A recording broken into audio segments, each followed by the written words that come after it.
Hello everyone. आज हम start करने वाले ऐसे 450। ऐसे 450 का नाम क्या है? Evaluation of misstatement identified during the audit. ठीक है। Before forming an opinion on the financial statement, auditor evaluate that the effect of identified misstatement on the audit and uncorrected misstatement on the financial statement after a consideration of materiality। क्या बोल रहा है? आपने जितनी भी misstatement identify किए वो उठाओ, जितने भी मिसस्टेटमेंट आइडेंटिफाई किए वो उठाओ, जो भी मिसस्टेटमेंट अनकरेक्टेड है, मतलब कि मटेरियल नहीं थी, मटेरियल से नीचे थी तो अनकरेक्टेड रह गई वो मिसस्टेटमेंट, उन सबको उठाओ और मटेरियलिटी के लेवल पे है ना उसको एक बार चेक करो कि भाई क्या उसका हाल है। Uncorrected misstatement refer to those misstatement that the auditor has accumulated during the audit and they have not been corrected। ऐसी मिसस्टेटमेंट, अनकरेक्टेड मिसस्टेटमेंट का मतलब कि ऑडिटर ने फाइंड की है, मैनेजमेंट को बताई है, बट उसको करेक्ट नहीं किया गया है, वैसी मिसस्टेटमेंट है। ठीक है, हमारा ऐसे यहां से स्टार्ट होता है। ऐसे 450 deals with the auditor responsibility to evaluate the effect of identified misstatement on the auditor and uncorrected misstatement if any on the financial statement. देखो, अनकरेक्टेड स्टेटमेंट मिसस्टेटमेंट में डायरेक्ट बता दे रहा हूं। हमारा मटेरियल लेवल था 1 करोड़ रुपए का, ठीक है, या तो फिर ले लो अपना मटेरियल लेवल था 1 लाख रुपए का। ठीक है, आपने बहुत सारी मिसस्टेटमेंट आइडेंटिफाई की, 5000 की, 10,000 की, 2000 रुपए की, 500 रुपए की। अब ये सारी मिसस्टेटमेंट है या तो अनकरेक्टेड रह गई या तो फिर है ना मटीरियलिटी लेवल बहुत ही कम था, इसलिए इनके ऊपर ध्यान नहीं दिया।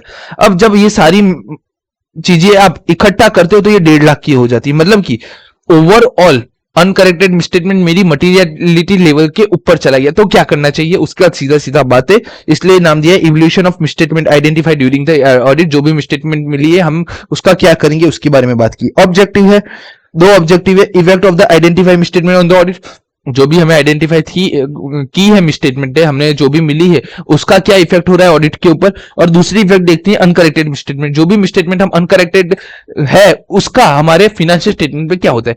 पहले जो भी मिसस्टेटमेंट मैंने आइडेंटिफाई की उसका इफेक्ट हमारे ऑडिट पे क्या हो रहा है।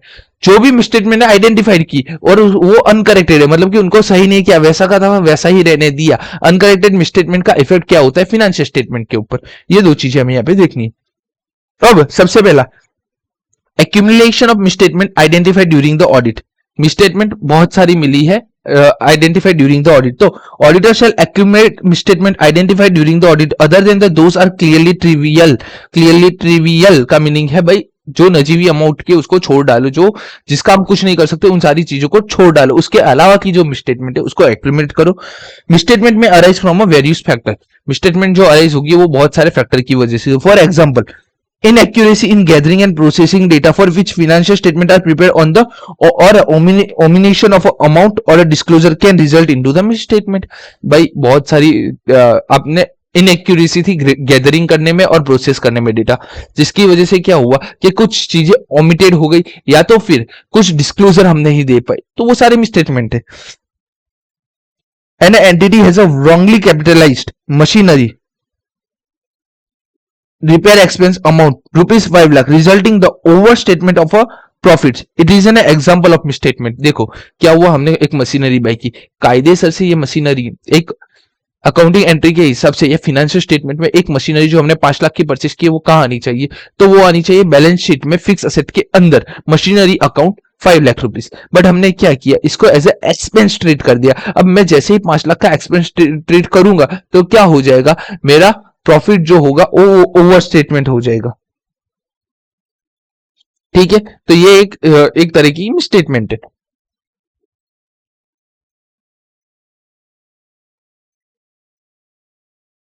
अब जो भी हमने आइडेंटिफाई की मिसस्टेटमेंट, यहां पे क्वेश्चन है ना एक आध जगह पे मुश्किल से बन सकता है, तब भी हम एक बार है ना ढंग से देख लेते इसको।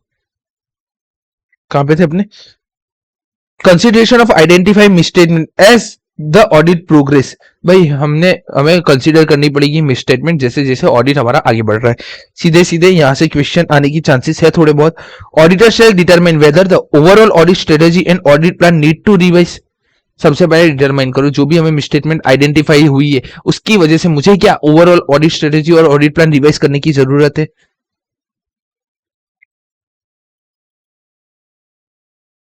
अगर हमने आइडेंटिफाई मिसस्टेटमेंट को देखा, ऑडिट जैसे जैसे हो रहा था आइडेंटिफाई मिसस्टेटमेंट को देखा, मिसस्टेटमेंट ऐसी है जिसकी वजह से मुझे ऑडिट स्ट्रेटेजी और ऑडिट प्लान रिवाइज करना पड़ रहा है। अब करना पड़ रहा है तो नीचे की दो चीजें देखो, nature of identify misstatement and the circumstance of their occurrence indicate that other misstatement में एग्जिस्ट एंड व्हेन और aggregate with the misstatement accumulated during the audit could be material. क्या देखो, नेचर देखो आइडेंटिफाई मिसस्टेटमेंट का, nature of the identify misstatement, circumstance of their occurrence indicate that the other misstatement may exist। ठीक है, nature of identify misstatement देखो, circumstance of their occurrence देखो and indicate that the other misstatement may exist that when aggregate with the misstatement accumulated during the audit could be material. ये सारी चीजें जब एक साथ आ जाएगी तो ये सारी की सारी चीजें क्या उसकी वजह से वो मिसस्टेटमेंट मटेरियल हो जाती है कि नहीं हो जाती। सेकेंड चीज क्या बोली, aggregate of a misstatement accumulated during the audit approach materiality in accordance with SA 320 के हिसाब से आप ऑडिट अप्रोच देखो और उससे जो मटीरियलिटी आ रही है क्या वो देख लो एक बार। ठीक है, दो चीजें हैं। ऑडिटर में रिक्वेस्ट मैनेजमेंट टू एग्जामिन क्या क्या examine, COT class of transaction account balance disclosure in order for a management to understand the cause of a misstatement identify the auditor. क्या बोल रहा है, ऑडिटर रिक्वेस्ट करेगा मैनेजमेंट को, भाई तुम एग्जाम कर लो class of transaction account balance disclosure, किसके लिए, इन ऑर्डर टू मैनेजमेंट को अंडरस्टैंड हो कि किस कॉज की वजह से ये मिसस्टेटमेंट आइडेंटिफाई की है ऑडिटर ने, या क्या कॉज है जिसकी वजह से ऑडिटर को लगता है ये मिसस्टेटमेंट है। Perform procedure to determine the amount of actual misstatement in class of transaction account balance disclosure or to make up appropriate adjustment. जो भी तुम्हें मिली है मिसस्टेटमेंट कहां से मिल सकते हैं, class of transaction account balance और डिस्क्लोजर से, उसका प्रॉपर्ली मेक अप्रोप्रिएट, उसका प्रॉपर्ली एडजस्टमेंट कर दो भाई फिनेंशियल स्टेटमेंट के अंदर।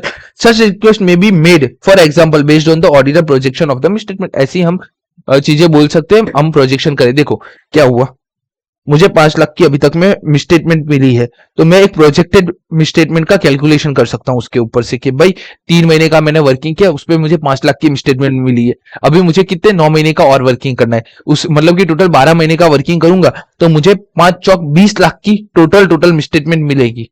तो ये 20 लाख की मुझे मिसस्टेटमेंट, मैं उसको अगाउ पहले से बोल दूंगा भाई देख ऐसी ऐसी मिसस्टेटमेंट मिल रही, तू ऐसा कर एक बार पूरा है ना अपना अकाउंट फिर से चेक कर ले। ठीक है, तो मैं ऐसी रिक्वेस्ट भी मेड कर सकता हूं। क्या बोला है, ऑडिटर रिक्वेस्ट करेगा मैनेजमेंट को कि भाई एग्जामिन कर लो सीओटी अकाउंट बैलेंस और डिस्क्लोजर। मैनेजमेंट को अंडरस्टैंड करना पड़ेगा किस कॉज की वजह से मिसस्टेटमेंट आइडेंटिफाई बाय हुई है ऑडिटर की, ये जो भी मिसस्टेटमेंट हुई है उसका प्रॉपर्ली एडजस्टमेंट हो जाना चाहिए। ठीक है, if the auditor request management has exam, auditor ने रिक्वेस्ट किया, management has examined class of transaction account balance disclosure और करेक्टेड मिसस्टेटमेंट।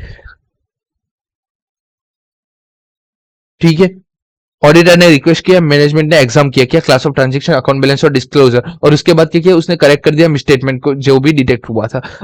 ऑडिटर का क्या फर्ज बनता है, तो auditor shall perform additional auditorial procedure to determine whether the misstatement remain, जो भी हमने मिसस्टेटमेंट उसको बताई थी मैनेजमेंट को, क्या वो अभी भी है कि नहीं, उसके करेक्ट करने के बाद वो भी हमें चेक करना पड़ेगा। मतलब कि क्या, उसको बताओ मिसस्टेटमेंट है, उसको बोलो तुम ये करेक्ट करो, उसके बाद मैनेजमेंट करेक्ट करेगा, करेक्ट करने के बाद ऑडिटर को एक एडिशनल ऑडिट प्रोसीजर देना पड़ेगा जिससे हम आइडेंटिफाई कर पाए कि जो भी मिसस्टेटमेंट हमने बोली थी वो क्या करेक्ट हो चुकी है कि नहीं हो चुकी है। ठीक है, इतना है।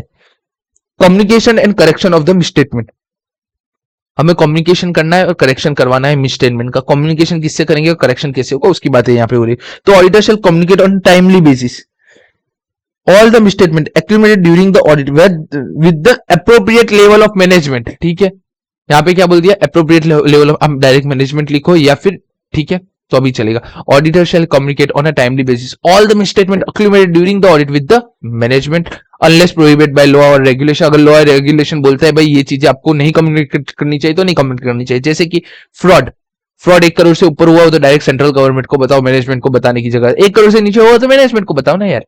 तो ऑडिटर को कम्युनिकेट करना चाहिए किसके साथ, मैनेजमेंट के साथ। क्या करना चाहिए, communicate all the misstatement accumulated during the audit. ठीक है, auditor shall request management to correct those misstatement. ठीक है, ऑडिटर क्या करेगा भाई, रिक्वेस्ट करेगा मैनेजमेंट को भाई तू करेक्ट कर दे। Timely communication of the misstatement that the appropriate level of management is important. Timely communication important है। अब ये इंपॉर्टेंट क्यों है वो समझो, यहां पे पूछ सकता है भाई कैश स्टडी इंपॉर्टेंस बताओ कि टाइमली कम्युनिकेशन किया, नहीं, कुछ मिसस्टेटमेंट थी जो ऑडिटर ने नहीं समझा, हमें नहीं बतानी चाहिए, बट वो जो मिसस्टेटमेंट थी वो मेजर थी, वो नहीं बताया, वो नहीं बताया। अब वो बता देता तो मैनेजमेंट को क्या मिलता, तो मैनेजमेंट को मिलता है इवैल्यूएट वेदर द आइटम्स, ये वाला वो नहीं है, सॉरी सॉरी सॉरी, ये वाला वो नहीं है, इसके बाद में वो आएगा, ठीक है। तो इंपॉर्टेंट क्या होगा, तो evaluate whether the item are misstated and inform the auditor if it disagree and take action as necessary. आपको 30 सितंबर को रिपोर्ट देना था, आपने है ना मिसस्टेटमेंट आपको 25 अगस्त से मिल गई थी, आप 25 सितंबर को जाके बता रहे हो, तो क्या ये अप्रोप्रिएट है? ये अप्रोप्रिएट नहीं ली। अगर आपने टाइमली कम्युनिकेशन 25 अगस्त को कर दिया होता तो क्या होता कि मैनेजमेंट क्या आपको बता पाता कि भाई ये मिसस्टेटमेंट, आप जिसको मिसस्टेटमेंट बोले उन्हें मिसस्टेटमेंट नहीं है, तो enable a management to evaluate whether the item are misstated, item जो है वो मिसस्टेटमेंट है, अगर नहीं है तो इन्फॉर्म करेगा ऑडिटर को if it disagree and take action as necessary, auditor अपना टेक लेगा। आपने 5 दिन का मार्जिन दे दिया तो 5 दिन के मार्जिन में नहीं होता है, मिसस्टेटमेंट अगर बहुत बड़ी तो उसके लिए बहुत बड़ा हमें डिस्कशन होता है मैनेजमेंट का अपने लेवल पे। Correction by the management all misstatement including those communicated by the auditor enable. अब हमने जो भी केस स्टडी आएगी कि भाई जो भी मिसस्टेटमेंट थी ना वो हमने कम्युनिकेट कर दी मैनेजमेंट को। अब मैनेजमेंट पूछ रहा है अगर मैं इसको सुधारूंगा, इस मिसस्टेटमेंट को सुधारूंगा तो क्या होगा, मतलब कि importance of the correction of the misstatement. तो correction by the management of all misstatement including those communicate by the auditor, तो क्या होगा, enable a management to maintain accurate books of account and records. पहला first enable करेगा management को, क्या enable करेगा, maintain accurate account books and record. Misstatement थी आपने सुधार दी, आपके जो अकाउंटिंग रिकॉर्ड थे वो क्या हो गए, प्रॉपर हो गए, एक्यूरेट हो गए। Reduce the risk of material misstatement of the future audit, future financial statement, ठीक है। आज आपने कोई इंपैक्ट आपने आज सुधार दी है तो क्या वो हम कैरी फॉरवर्ड करके फ्यूचर में लेके जाएंगे, नहीं लेके जाएंगे, तो रोमम हमारा रिड्यूस हो जाएगा फ्यूचर फाइनेंशियल स्टेटमेंट पे, ठीक है। तो ये दो चीजें होगी, 2 मार्क्स में पूछ सकता है। If the management refuse to correct, management हमारा रिफ्यूज कर रहा है करेक्ट सम और all misstatement communicated by the auditor, भाई रिफ्यूज कर रहा है कि भाई इतनी इतनी, या तो सारी की सारी हम मिसस्टेटमेंट करेक्ट नहीं करेंगे, या तो फिर इतनी इतनी नहीं करेंगे, इतनी इतनी करेंगे। Auditor shall obtain an understanding of management reason for not making a correction and shall take a understanding into account when the evaluating whether the financial statement is whole or free from material misstatement।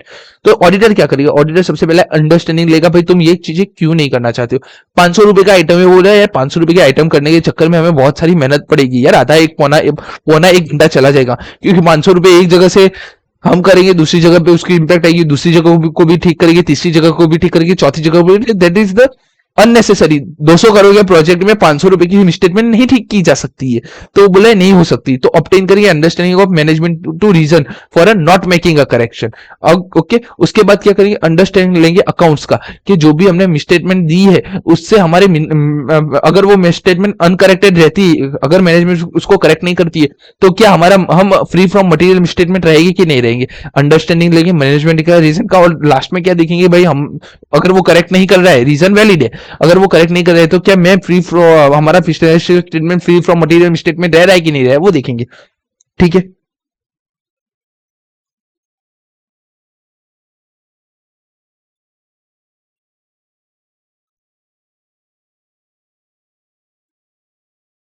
इवल्यूटिंग the effect of uncorrected misstatement. अब हम क्या करेंगे, जो भी uncorrected misstatement रह चुकी है ना उसका इफेक्ट को इवल्यूट करेंगे, ठीक है।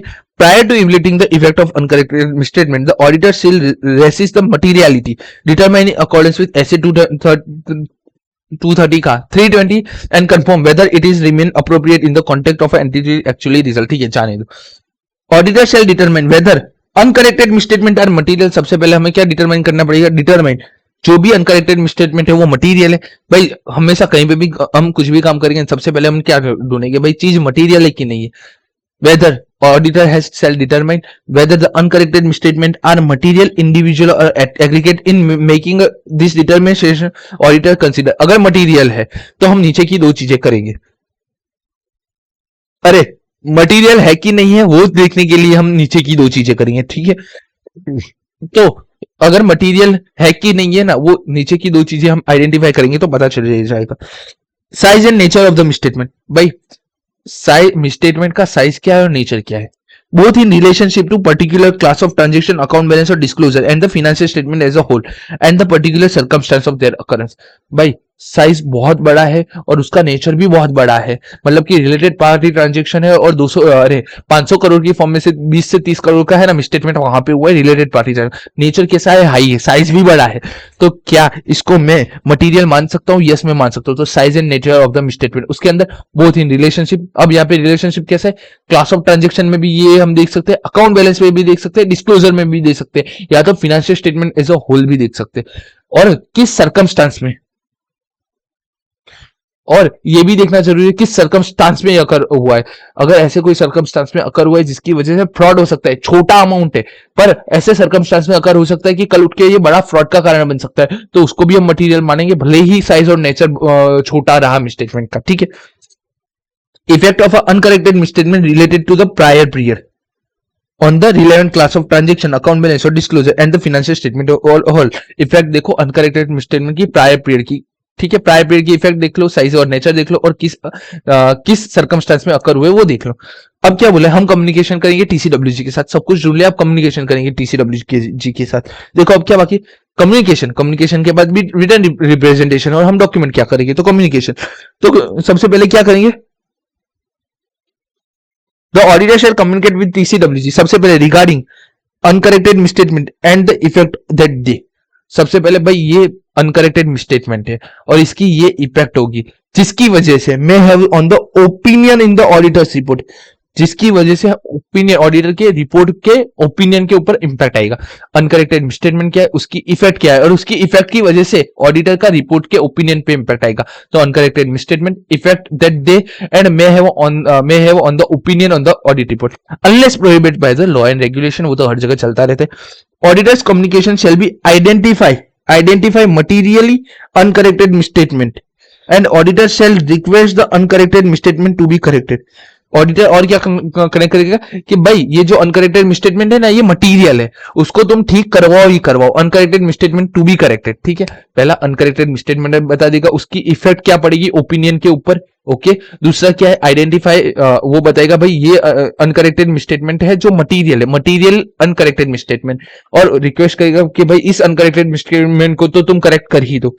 ऑडिटर शैल ऑल्सो कम्युनिकेट में क्या करेगा, हमने ऊपर क्या बात की, वो प्रायर पीरियड के आइटम्स की बात करेगा। तो uncorrected misstatement related to the prior period items based on the class of transaction, account balance और disclosure and the financial statement as a whole. तो क्या क्या कम्युनिकेट करेगा, तो दो चीजें कम्युनिकेट करेगा। पहला क्या करेगा, uncorrected misstatement and effect on the opinion of the audit report. दूसरा चीज क्या करेगा, आइडेंटिफाई मटीरियली अनकरेक्टेड मिसस्टेटमेंट, क्या कम्युनिकेट करेगा, आइडेंटिफाई करेगा मटीरियली अनकरेक्टेड मिसस्टेटमेंट और रिक्वेस्ट करेगा इस मिसस्टेटमेंट को तुम करेक्ट कर डालो। उसके अलावा क्या करेगा कि जो भी अनकरेक्टेड मिसस्टेटमेंट है जो प्रायर पीरियड से रिलेटेड है उसको वो करेगा relevant class of transaction, account balance, disclosure, financial statement as a whole, कहीं पे भी प्रायर पीरियड की आइटम है वो भी वो कम्युनिकेट करेगा। रिटर्न रिप्रेजेंटेशन, तो ऑडिटर से request of written representation from the management और वेयर अप्रोप्रिएट टीसीडब्ल्यूजी। तो अनकरेक्टेड मिसस्टेटमेंट वो किस किस से डब्ल्यूआर कर सकता है, तो वो डब्ल्यूआर है ना, रिटर्न रिप्रेजेंटेशन मैनेजमेंट से और टीसीडब्ल्यूजी दोनों से कर सकता है। अब क्या करेगा, that they believe that the effect of uncorrected misstatement are immaterial. ठीक है, जो भी चीज मैनेजमेंट है ना बोल रहा है कि ये मिसस्टेटमेंट हम ठीक नहीं करेंगे, तो तुम मुझे लिख के दो जो भी हम मिसस्टेटमेंट ठीक नहीं करें ना वो इममटीरियल है। Believe that the effect of uncorrected misstatement are immaterial to the financial statement as a whole.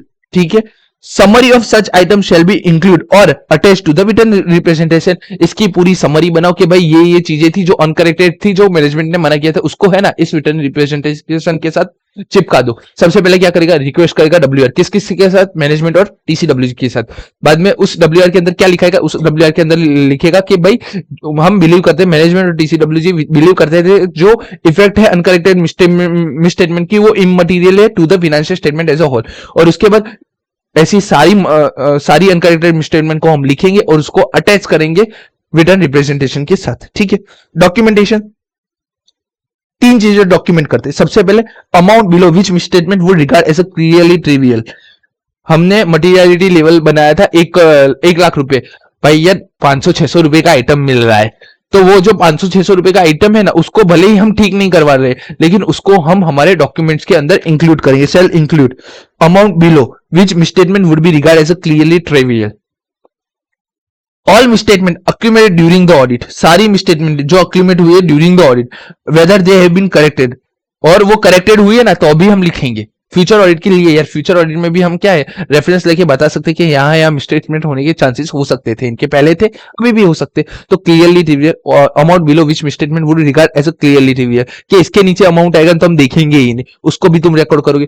All misstatement accumulated during the audit and they have been corrected, जितनी भी मिसस्टेटमेंट हमें मिली है, जितनी भी मिसस्टेटमेंट हमें मिली है और वो करेक्ट हो चुकी है, वो सारी की सारी हम करेंगे। The auditor conclusion whether the uncorrected misstatement are material, ठीक है, बेसिस फॉर द कंक्लूजन, ठीक है।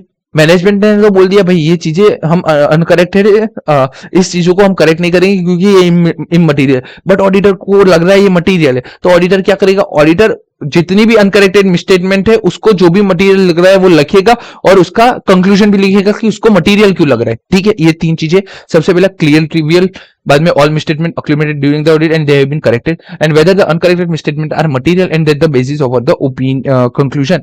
पूरा का पूरा ऐसे हमारा खत्म हो गया 20 मिनट्स के अंदर। 21 मिनट हुए, 20 मिनट्स गिन लो, ठीक है, 20 मिनट्स में हो गया। तो नेक्स्ट लेक्चर में हमने अराउंड अराउंड यहाँ पे आज है ना, हमने टोटल मैं बता दूं आपको, हमने अभी तक में है ना आज के दिन में, मतलब कि सुबह से रिकॉर्डिंग कर रहा हूँ, सुबह से रिकॉर्डिंग करते करते हमने टोटल 4 एसेस कंप्लीट कर लिए शायद तक। सबसे पहले हमने सबसे पहले हमने आज देखा ऐसे 560, उसके बाद हमने देखा 260, उसके बाद हमने देखा 265, उसके बाद हमने देखा 450 अभी अभी लास्ट में, ठीक है। अब हमारे गोइंग कंसर्न और डब्ल्यू आर बाकी रह गए, ये 1 आर के मिनिमम 45 मिनट्स टू लेके 1 आर तक के ये हमारे है ना है। तो इसके बारे में भी अब हम नेक्स्ट टू लेक्चर्स में इसके बारे में डिस्कस करेंगे, तो आपका चैप्टर 7 पूरा क्लियर हो जाएगा।